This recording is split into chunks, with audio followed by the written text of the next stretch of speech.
BRS పై PCC chief Mahesh Kumar Goud ఆగ్రహం వ్యక్తం చేశారు. కేటీఆర్ కు సిస్టర్ స్ట్రోక్, హరీష్ రావుకు మరదలి స్ట్రోక్ తగిలిందని మహేష్ కుమార్ గౌడ్ అన్నారు.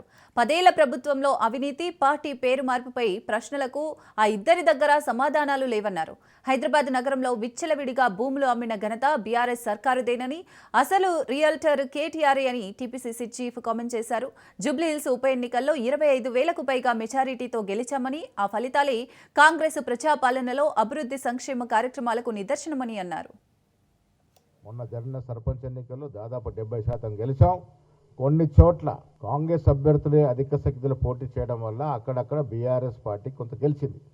దాని వారేదో మాకేదో చీగుడుస్తుందని చెప్పుకుంటా ఉన్నారు. అది సాధ్యమే పనే కాదు. బీఆర్ఎస్ పని రాష్ట్రంలో అయిపోయింది. కేటీఆర్కి సిస్టర్ స్ట్రోక్తో బాధపడతా ఉన్నాడు. హరీష్ రావు గారు మరదల స్ట్రోక్తో బాధపడతా ఉన్నారు. కవిత వేసే సకల ప్రశ్నలకి జవాబు చెప్పలేక తికమక్క పడుతూ ఇబ్బంది పడుతున్న సందర్భం చూస్తూ ఉన్నాం. రాష్ట్రాన్ని 10 ఏళ్లుగా దోచుకున్న తీరుగును చెప్తే ప్రజలు కొంతవరకే నమ్మినారు. కానీ వీళ్ళ కవిత సాక్షాత్తు 10 ఏళ్ళు అక్కడ ఉండి అధికారుల నుండి కేసీఆర్ కూతురుగా వీళ్ళ బయటకు వచ్చి ఆవిడ మాట్లాడుతూ ఉంటే ఆ ప్రశ్నలకు జవాబు చెప్పలేనంటే తికమక్క స్థితిలో కేటీఆర్ గారు, హరీష్ రావు గారు ఉన్నారు. రుణమాఫీ చేయగలిగినాం. వాళ్ళు 10 ఏళ్లలో 10 నుంచి 15,000 కోట్లు చేస్తే మేము 12 మాసాల్లో 23,000 కోట్ల రుణమాఫీ చేయగలిగినాం. యథేచ్ఛగా యథావిధిగా రైతు భరోసా ఇస్తూ ఉన్నాం. ఇన్ని కార్యక్రమాలు చేసిన తరంలో ప్రజలు దీన్ని అర్థం చేసుకుంటా ఉన్నారు. మున్సిపల్ ఎన్నికల్లో కూడా కనీసం 80 నుంచి 90% సీట్లు మేము గెలిచి తీరుతాం. రాష్ట్రంలో సుపరిపాలన జరుగుతూ ఉంది. రాష్ట్ర ముఖ్యమంత్రి రేవంత్ రెడ్డి గారు, మా మంత్రివర్గ సభ్యులు, ఎమ్మెల్యేలు వారి క్షేత్రస్థాయిలో అనునిత్యం ప్రజా సంక్షేమ కార్యక్రమాలు పాల్గొంటూ రాష్ట్రాన్ని ముందుకు తీసుకెళ్లి తరుణంలో వస్తున్న మున్సిపల్ ఎన్నికల్లో డెఫినెట్గా మంచి సంఖ్యలో మున్సిపాలిటీ గెలుచుకొని తీరుతాం. ఆసియాలో అత్యంత ప్రతిష్టాత్మక లైఫ్ సైన్సెస్ హెల్త్ టెక్ సదస్సుగా పేరుగాంచిన బయో ఏషియా 2026 అధికారిక పోస్టర్ను మంత్రి శ్రీధర్ బాబు ఆవిష్కరించారు. 2047 నాటికి తెలంగాణలో 3 ట్రిలియన్ ఎకానమీ ఆర్థిక వ్యవస్థగా తీర్చిదిద్దడంలో లైఫ్ సైన్సెస్ రంగం కీలక భూమిక పోషిస్తుందని మంత్రి శ్రీధర్ బాబు అన్నారు. బయో ఏషియా 2026తో టెక్ బయో విప్లవాన్ని ముందుకు నడిపిస్తూ ఆరోగ్యకరమైన భవిష్యత్తు కోసం ప్రపంచ నిపుణులను హైదరాబాద్లో ఒకే వేదికపైకి తీసుకురావడం తమ లక్ష్యమని అన్నారు. తారీఖు నాడు 2026 మరొక మారు 23వ ఎడిషన్ ఆఫ్ బయో ఏషియా 2026 సంబంధించిన గ్లోబల్ కాన్ఫరెన్స్ ని ఏర్పాటు చేస్తా ఉన్నాం. ఈ గ్లోబల్ కాన్ఫరెన్స్ కు సంబంధించి ప్రధానంగా లైఫ్ సైన్సెస్, అదేవిధంగా హెల్త్ టెక్ ఫోరం, గత 22 మార్లు కూడా అనేక మంది పారిశ్రామికవేత్తలు, ఇన్నోవేటర్స్, ఇన్వెంటర్స్ కూడా ఒక వేదికపై కలుసుకొని వారి అభిప్రాయాలను, వారి సూచనలను పరస్పరంగా చర్చించడం, అనేక సందర్భాల్లో ఒప్పందాలు కుదుర్చుకోవటం, హైదరాబాదు, తెలంగాణకు ఉన్న లైఫ్ సైన్సెస్కు సంబంధించి ప్రధానంగా ఉన్న ఇక్కడ టెక్నాలజీ స్ట్రెంగ్త్తో పాటు, ఇక్కడ ఉన్న స్కిల్తో పాటు, ఇక్కడ ఉన్న వాతావరణం, పారిశ్రామిక వాతావరణం ఉపయోగించుకొని ప్రధానమైన టాలెంట్ పూల్గా ఏర్పాటు చేసుకునే ప్రయత్నం జరుగుతూ ఉంది అనేక సంవత్సరాల నుంచి. ఈ రాష్ట్రానికి సంబంధించి ప్రధానంగా థీమ్ బయాలజీతో పాటు టెక్నాలజీని, data and deep technologies, cutting edge టెక్నాలజీస్ని రెండు కలుపుకొని రాబోయే కాలంలో డ్రగ్స్ డెవలప్మెంట్ కానీ, డిజైన్ చేయడానికి డయాగ్నోస్టిక్స్ విషయంలో కానీ పకడ్బందీగా పటిష్టంగా ఈరోజు హెల్త్ కేర్ సిస్టమ్స్ ముందుకు తీసుకెళ్లే ప్రయత్నం చేయాలని మా ఆలోచన దృక్పథంతో చాలా మంది కూడా పెద్దలు, మరి ప్రధానంగా ఈ ఫీల్డ్కి సంబంధించిన పెద్దలందరూ కూడా వస్తున్నారు. ఇంకా పెద్ద ఎత్తున వస్తారని ఆశిస్తూ మరి ఈ 23rd edition of BioAsia 2026 ఫిబ్రవరి 18th నాడు మొదలుపెట్టే ఈ కార్యక్రమ భాగంలో అనేక మంది పాల్గొనటం, మంచి చర్చలు కొనసాగి అనేక కొత్త డిస్కవరీస్కి, కొత్త ఇన్వెన్షన్స్కి తోడ్పడే విధంగా ఉంటుందని ఆశిస్తూ సెలవు తీసుకుంటాం. మంత్రి కోమటిరెడ్డి వెంకటరెడ్డి క్యారెక్టర్ను దెబ్బతీస్తూ వస్తున్న సోషల్ మీడియా కథనాలపై టీపీసీసీ వర్కింగ్ ప్రెసిడెంట్ జగ్గారెడ్డి ఆగ్రహం వ్యక్తం చేశారు. కోమటిరెడ్డి వెంకటరెడ్డిపై వస్తున్న నిరాధార కథనాలను తీవ్రంగా ఖండిస్తున్నానని అన్నారు. ఎదుటి వ్యక్తిపై బురద జల్లే ఈ సాంప్రదాయం మంచిది కాదన్నారు. తెలంగాణ రాజకీయాల్లో ఒక చరిష్మా ఉన్న నేత కోమటిరెడ్డి వెంకటరెడ్డి అని ఆయన అన్నారు. కోమటిరెడ్డి మొదటి నుంచి పార్టీ కోసం కష్టపడే నాయకుడని, ఆయనపై బురద జల్లే ప్రయత్నం చేస్తే సహించబోమని హెచ్చరించారు. పార్టీలోని అంతర్గత శత్రువులు మరియు ప్రతిపక్షాలు కలిసి ఇలాంటి దుష్ప్రచారానికి పాల్పడుతున్నారని ఆయన ఆరోపించారు. ఎవరి విషయాలే ఒకరి వ్యక్తిగత విషయాల్లో ఎవరిది వాడు ఏదో చేతిలో ఫోన్ ఉంది కదా, కొట్టుకుంటే ఏదో వేసేస్తే అవతల బురద జల్లితే అయిపోతుంది కదా, ఇది మంచి సాంప్రదాయం కాదు. ఎవరు చేసినది చాలా తప్పు. ఇది మూర్ఖులు, ఇలాంటి ప్రచారం చేసే వాళ్ళు మూర్ఖులు. వాళ్ళు ఎవరైతే లేకపోతే కోమటిరెడ్డి వెంకటరెడ్డి మీద ఎవరన్నా ఇలాంటి వార్తలు రాయండి అని ఎవరన్నా ప్రోత్సహిస్తే కూడా అది వాళ్ళకు కూడా ఇది మంచి పద్ధతి కాదు. కోమటిరెడ్డి మీద ఇలాంటి వార్తలు చిత్రీకరించి సోషల్ మీడియాలో వైరల్ చేయండి, మీడియాలో వేయండి అని ఎవరన్నా ప్రేరేపిస్తే కూడా ఆ ప్రేరేపించిన వ్యక్తి ఎవరైనా కానీ అది కూడా చాలా రాంగ్. అది వాడు ఎవడైనా ప్రేరేపించి ఎవడో వార్త రాయడం వేయడము వానికి బుద్ధి లేదు, ప్రేరేపించడానికి వేసేవానికి కూడా బుద్ధి లేదా? ఏమైనా కామన్ సెన్స్ ఉందా ఎవరికైనా? ఇలాంటి ఇసండి ఇదంతా ఇదేమన్నా రాష్ట్ర సమస్యనా, దేశ సమస్యనా, ఇదేమన్నా ప్రజా సమస్యనా? ఇదేమన్నా అంత ప్రాధాన్యత పెట్టుకొని కోమటిరెడ్డి వెంకటరెడ్డిని బ్లేమ్ చేయాలని కొంత ఏందా చేసేది ఏంది? ఇది ఎవడెవడన్నా చేయించినా తప్పు, చేసేటోళ్ళది కూడా తప్పే. ఎవడరా మీకు చెప్పింది ఇదంతా? ఇట్లా ఏమన్నా ఎవడరా మీకు చెప్పింది కోమటిరెడ్డి వెంకటరెడ్డి మీద? ఎవడు చెప్పాడు? ఎస్టోళ్ళకైనా బుద్ధిందా? ఎస్టోళ్ళకేమన్నా ఎవడరా మీకు చెప్పింది? వెంకటరెడ్డి కోమటిరెడ్డి వెంకటరెడ్డి ఆ అధికారితో మాట్లాడి ఈ అధికారితో మాట్లాడి ఇట్లా వార్తలు ఎవడరా వాడు చెప్పినాడు? పిచ్చి అది చెప్పినాడు ఎవడు? ఏస్టోడు ఎదురా ఎవడరా మీద? ఎవరు కష్టపడి వచ్చి ఎదిగిన ఒక నాయకుడికి పైసా కూడబెట్టి నాయకుడికి ఎదుగుతాం రా, కష్టపడి ఎదుగుతాము. కోమటిరెడ్డి ఏంది, జగ్గారెడ్డి ఏంది, ఎవరైనా కానీ ఓకే ఏదైనా ఉంటుంది రా, పర్సనల్ ఉంటుంది. నువ్వేమను రా ఏ నీకే? ఎవడరా మీకు చెప్పింది? ఎవడరా మీకు చెప్పింది? ఇట్లా పబ్లిక్ మీద రాసుకోండి రా. ఎవడన్నా ఉంటే ప్రజలకు ఈ సమస్య ఉన్నది రాయండి, ప్రజా సమస్యలు పరిష్కరించడానికి ఏదైనా ఉంటే రాయండి వార్తలు. ఎవడరా మీకు చెప్పింది? ఏం వార్తలు అవి? బుద్ధి లేదు, పిచ్చి కెమెరా ఉంది మీకు, ఏదన్నా ఇక చేతుల కలం ఉంది కానీ మీరు రంగుడుతోడేనారా? ఎవడరా మీకు చెప్పింది? ఏం సాగుగా ఇదంతా? ఆడెవడో చెప్పిండు, వీడెవడో వేసిండు వార్త, ఎవరితో మాట్లాడిండట. ఏంద్రా మాట్లాడితే ఏంద్రా? ఇదేనారా మీకు చెప్పింది? ఇప్పుడు నువ్వు ఎవడైతే ఈ వార్తలు సోషల్ మీడియాలో చేస్తున్నారే, మీ అమ్మతో మీ చెల్లెలతో మాట్లాడితే ఇట్లా వేస్తారా మీరు? భార్యతో మాట్లాడితే ఇట్లా వేస్తారా మీరు? వార్తలు ఇట్లా రాస్తారా? చెత్త ఎవడరా కోమరెడ్డి గురించి వార్తలు? ఇది అవసరమారా మీకు? చేతిలో ఫోన్ ఉంది కదా అని, ఏదో కలం ఉంది కదా అని 4 లక్షలు రాస్తారు, రంగురుతుడు వార్తలు వేయడం. ఏంద్రా మీరు? ఏం పద్ధతి రా? ఏం సదాపరా రా మీరు? పొండ్రా ఊళ్ళలో పోండి, పేద ప్రజలు ఉన్నారు, వాళ్ళ కష్టాలనే రాయండి, ప్రభుత్వం దృష్టి తీసుకురండి. ఆ వార్తలు రాయండి రా. ఎవడరా మీకు చెప్పింది? కోమరెడ్డి అంత కష్టపడి వచ్చిన నాయకుడి మీద బురద జల్లి బ్లేమ్ చేస్తారా? ఎవడరా మీకు చెప్పింది? అవు వెంకటరెడ్డి మొగోడ్రా. ఏంద్రా ఒక ముగాయన ఒక ఆడమ మాట్లాడితే ఇక అవే నారా? ఇక వార్తలు లేవురా మీకు? ఇక ఎంత కష్టపడి వస్తాం రా మేము లీడర్లము, లక్షలు కోట్ల అప్పులు చేసి రాజకీయంగా ఎదిగి పబ్లిక్ సర్వీస్ చేస్తుంటాం రా మేము. 4 ముక్కలు వచ్చిన 4 వచ్చిన వార్తలు రాసి పర్సనాలిటీ డ్యామేజ్ చేస్తారా? నాకు ఎవడరా మీకు చెప్పింది? కోమటిరెడ్డి వెంకటరెడ్డి క్యారెక్టర్ డ్యామేజ్ చేయడానికి ఇది ఒక తమాషా పెట్టుకున్నారా? ఎవడరా మీకు చెప్పింది? రూపాయి ఖర్చు లేకుండా ఖర్చు లేని రాతలు రాసి కష్టపడ్డ ఒక క్యారెక్టర్ని డ్యామేజ్ చేస్తారు. కోమటిరెడ్డి అనేవాడు ఈ రాష్ట్ర రాజకీయాలు అదొక రోల్, ఒక పెద్ద రోల్ రా. నాకు ఆ పర్సనల్ డెవలప్మెంట్ ఎంత కష్టపడాల్సి వచ్చింది వెంకటరెడ్డి. నేను చాలా తీవ్రంగా ఆవేదనతో, ఇది మంచి పద్ధతి కాదు, ఇది మంచి సాంప్రదాయం కాదు. ఎవరైనా ప్రోత్సహించినోడు వాడిని చెప్తాడు. అసలు వాడేవాడాడు మనకు ఉందా? ప్రోత్సహించినోడు ముందుకు వచ్చి చెప్పేంత ఆ ధైర్యం, ఆ గట్స్ ఉన్నాయా? ఎవడైనా ఈ వెంకటరెడ్డి మీద ఈ వీడియోస్ వేయండి, స్టోరీస్ వేయండి చెప్పేంత వాడికి ఎవరికైనా గట్స్ ఉన్నాయా? వాడు మగవాడైతే వాడు వచ్చి బయట మాట్లాడమని చెప్తామని సంగతి. కోమటిరెడ్డి వెంకటరెడ్డి ఒక నాయకుడుగా ఎదగడానికి ఎన్నో కష్టాలు కూడా వచ్చిన పర్సనాలిటీని చెత్తనా రంకుడు ఏదో ఆ సంబంధాలు పెట్టి మీరు వీడియోస్ రిలీజ్ చేసి దాన్ని ఏదో వైరల్ చేసి చెత్తనా ఏమవుతుందిరా? మీరు రాస్తే ఏమవుతుందిరా? మా క్యారెక్టర్ కోమటిరెడ్డి వెంకటరెడ్డి క్యారెక్టర్ ఖరాబ్ అవుతుందిరా? మీరు రాసినంత మాత్రాన, మీరు చేసినంత మాత్రాన కోమటిరెడ్డి దట్స్ ఆల్, లీడర్ అంతే. ఇది నా వీడియో హెచ్చరిక అనుకోండి వేసిన వాళ్ళకు. గత 2 రోజుల నుంచి నేను కొంత సోషల్ మీడియాలో కొంత అక్కడక్కడ కొన్ని ఛానల్స్లో వార్తలు చూడడము వినడం జరిగింది. కోమటిరెడ్డి వెంకటరెడ్డి కాంగ్రెస్ పార్టీ నాయకుడు, మా మినిస్టర్. ఇప్పుడు కోమటిరెడ్డి వెంకటరెడ్డి అనేది వాళ్ళతో మాట్లాడిండు. రాబోయే ఎన్నికల్లో కాంగ్రెస్కు తగిన బుద్ధి చెప్తారని ఎమ్మెల్యే తలసాని శ్రీనివాస్ యాదవ్ అన్నారు. తిరుపతి శ్రీ తాతయ్యగుంట గంగమ్మను కుటుంబ సభ్యులతో కలిసి తలసాని దర్శించుకున్నారు. సీఎం రేవంత్ రెడ్డి భాష, యాసను ప్రజలు గమనిస్తున్నారని, సికింద్రాబాద్ అస్తిత్వాన్ని దెబ్బతీస్తే ఊరుకోబోమని అన్నారు. ఏళ్ల చరిత్ర ఉన్న సికింద్రాబాద్ను యథావిధిగా కొనసాగించాలని డిమాండ్ చేసిన తలసాని శ్రీనివాస్ సంక్రాంతి తర్వాత పోరాటం చేయడానికి సన్నాహాలు చేస్తున్నట్లు తెలిపారు.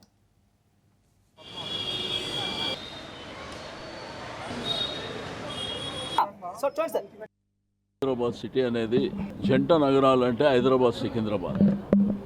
అయితే సికింద్రాబాద్ రూపురేఖలు పేరు లేకుండా చేయాలన్నటువంటి ఒక కుట్ర జరుగుతుంది. దాని మీద సీరియస్గా పోరాటం చేయబోతున్నాం. రేపటి నుంచే దానికి కార్యాచరణ ఉంది. రేపు ఉదయం మీటింగ్ ఉంది. 17వ తారీఖు నుంచి కార్యాచరణ చేపడుతున్నాం. ఎందుకంటే మధ్యలో పండుగ ఉన్నది కాబట్టి ఎట్టి పరిస్థితుల్లో ప్రభుత్వం దిగి వచ్చే వరకు సికింద్రాబాదు ఒక అస్తిత్వం అనేది, అంటే మన సంస్కృతి సాంప్రదాయాలు, అక్కడ బోనాల జాతర జరిగితే మన రాష్ట్రాలు, తెలుగు రాష్ట్రాలే కాదు యావత్ ప్రపంచం అంతా వీక్షించేటువంటిది. దాంతోపాటు అక్కడ సికింద్రాబాద్ కోర్టు ఉంది, రైల్వే స్టేషన్ ఉంది, రాష్ట్రపతి గారి విడిది ఉన్నది, ఆర్ట్స్ కాలేజ్ ఉన్నది, మహబూబ్ కాలేజ్ ఉన్నది. అంటే సికింద్రాబాద్కు ఒక ఘనమైనటువంటి చరిత్ర ఉన్నది. బట్ ఇప్పుడు వచ్చినటువంటి ప్రభుత్వం ఏంటంటే 2 సంవత్సరాలలో సాధించింది ఏం లేదు కానీ పనికిరాని చెత్తా పనులన్నీ చేసుకుంటా అక్కడ తయారైనటువంటి పరిస్థితి. కాబట్టి ఎట్టి పరిస్థితుల్లో వదిలిపెట్టే సమస్య. హైదరాబాద్ సిటీ అనేది జనసేన పార్టీ కీలక నిర్ణయం తీసుకుంది. తెలంగాణ రాష్ట్రంలో త్వరలో జరగనున్న మున్సిపల్ ఎన్నికల్లో పోటీ చేయాలని నిర్ణయించుకుంది. తెలంగాణలో జనసేన పార్టీని సంస్థాగతంగా బలోపేతం చేసే దిశగా మున్సిపల్ ఎన్నికల్లో పోటీ చేయాలనే లక్ష్యంతో ఇప్పటికే పార్టీ కార్యాచరణను ప్రారంభించింది. ఎన్నికలకు నెల రోజుల కంటే తక్కువ సమయం ఉన్నప్పటికీ సాధ్యమైనన్ని స్థానాల్లో జనసేన పార్టీ అభ్యర్థులు బరిలోకి దిగుతున్నామని జనసేన పార్టీ ప్రధాన కార్యదర్శి తాళ్ళూరి రామ్ ఒక ప్రకటనను విడుదల చేశారు.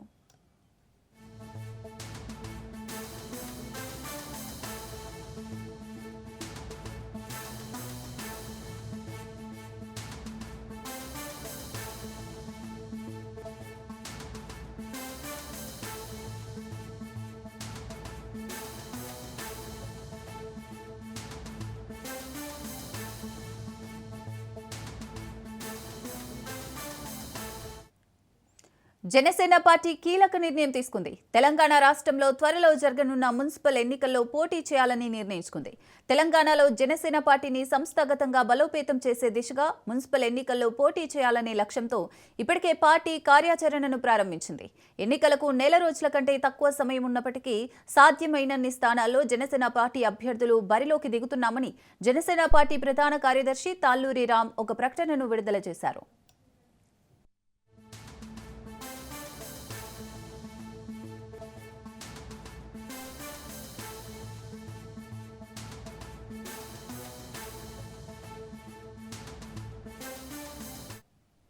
చిట్చాట్లో వైసీపీ అధినేత జగన్పై సీఎం చంద్రబాబు ఫైర్ అయ్యారు. జగన్ అవగాహన లేకుండా మాట్లాడుతున్నారని ఆయన విమర్శించారు. రాయలసీమకు జగన్ తీరని ద్రోహం చేశారన్నారు. అమరావతిపై మళ్లీ అసత్య ప్రచారాలు చేస్తున్నారని మండిపడ్డారు. చాలా నగరాలు రివర్ ఫ్రంట్లో ఉన్నాయని చంద్రబాబు తెలిపారు. మిగులు జలాలు వాడుకోవటం తప్పు ఎలా అవుతుందన్నారు. ప్రజలు బుద్ధి చెప్పినా జగన్ రాజధానిపై విషం చిమ్ముతున్నారని అన్నారు.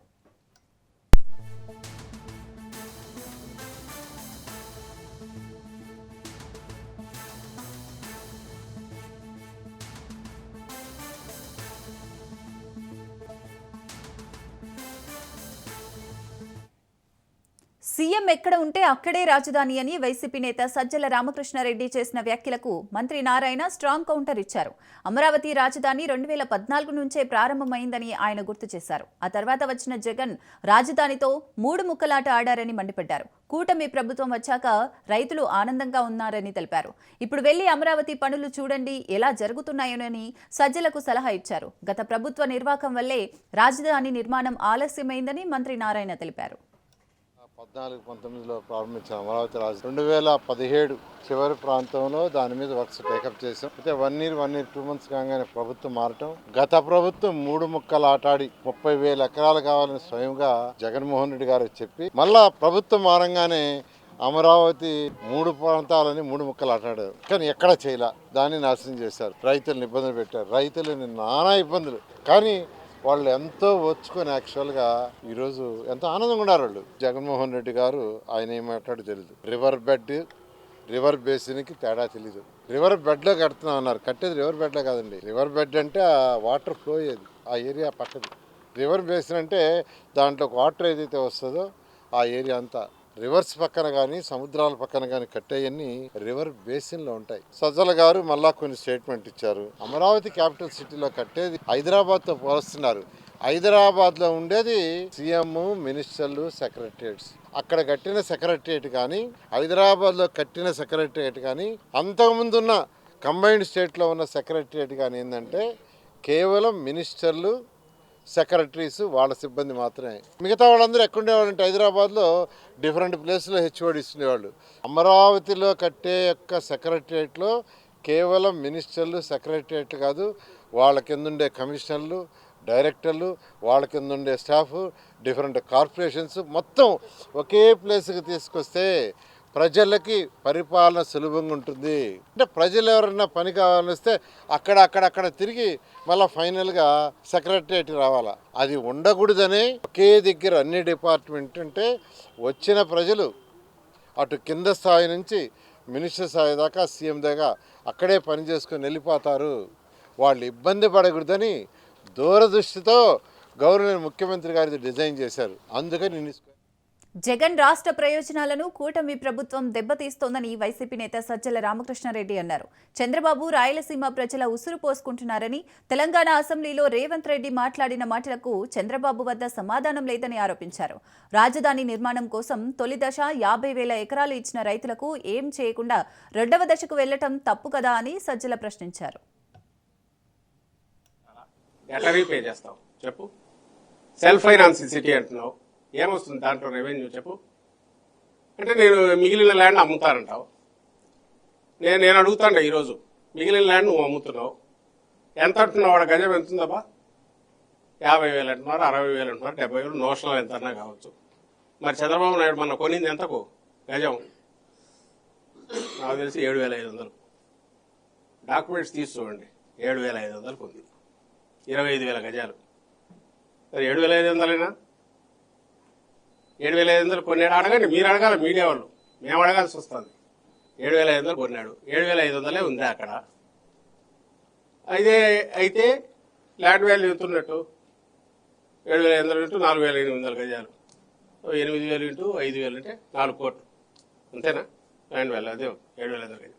మరి బయట 60,000 అబద్ధమా? ఒకవేళ 60,000 నిజమైతే మిగిలింది ఎట్లా పే చేశాడు ఈయన? అది పెద్దది కాబట్టి తీయచ్చు సబ్జెక్టు, దాని మీద డిస్కషన్ పెట్టాలా. బట్ దానికి ముందే ఈయన ఎత్తి తెలిసిన బురద, దుమ్ము, ధూళి, దానితో వాటికి ఆన్సర్ ఇవ్వడమే సరిపోతుంది. లేదా మేము అడుగుతున్నది ప్రజల దీన్ని దృష్టిలో పెట్టుకుని అడుగుతున్నాము, రాష్ట్ర ప్రయోజనాలు దృష్టిలో పెట్టుకుని అడుగుతున్నాము అని అది డ్రైవ్ చేసి ఆన్సర్ రాబట్టడానికి నానా చట్టపడాల్సి వస్తుంది. అతను క్రియేట్ చేస్తున్న మీడియాలకు. సంక్రాంతి సెలవులు మొదలయ్యాయి. సొంతూలకు పట్టణవాసులు పయనమయ్యారు. సంక్రాంతి సెలవులు ప్రకటించడంతో బస్సులు, రైళ్లలో రద్దీ విపరీతంగా పెరిగింది. విద్యార్థులు సొంతూలకు పయనమయ్యారు. ముఖ్యంగా హైదరాబాద్ నుంచి విజయవాడ వైపు భారీ సంఖ్యలో వాహనాలు వెళ్తున్నాయి. ఈ క్రమంలోనే యాదాద్రి భువనగిరి జిల్లా చౌటుప్పల్ మండలంలోని పంతంగి టోల్ ప్లాజా వద్ద భారీగా వాహనాల రద్దీ నెలకొంది. పండగ సెలవులు రావడంతో పట్నం వదిలి పల్లెలకు నగరవాసులు వెళ్తుండటం వల్ల టోల్ ప్లాజా వద్ద ట్రాఫిక్ జామ్ ఏర్పడింది. కిలోమీటర్ల మేర వాహనాలు నిలిచిపోవడంతో ప్రయాణికులు తీవ్ర ఇబ్బందులు పడుతున్నారు. టోల్ చెల్లింపుల నేపథ్యంలో వాహనాలు నిదానంగా కదులుతున్నాయి.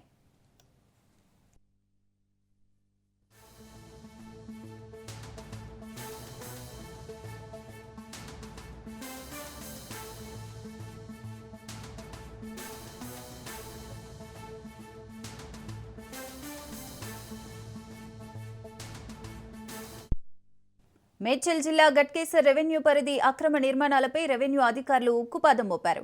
సర్వే నెంబర్ 119 సీలింగ్ ల్యాండ్లో గత కొంతకాలంగా సాగుతున్న అక్రమ నిర్మాణాలను అధికారులు నేలమట్టం చేశారు.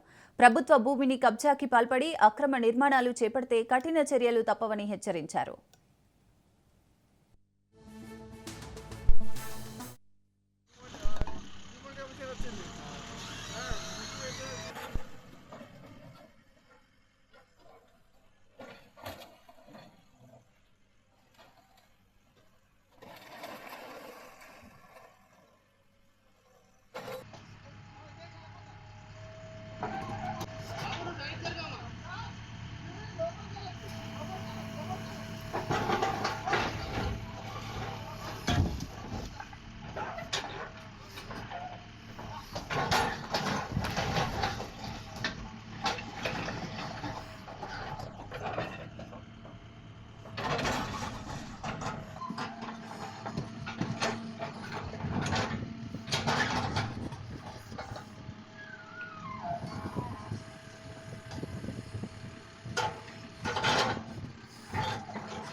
నల్గొండ జిల్లాలో ఈగల్ బృందం, చిట్యాల పోలీసులు సంయుక్త ఆపరేషన్ చేపట్టారు. విజయవాడ హైదరాబాద్ జాతీయ రహదారిపై రోడ్డు పక్కన ఉన్న డూన్ పంజాబీ దాబాలో అక్రమ మత్తు పదార్థాల విక్రయం బట్టబయలు చేశారు.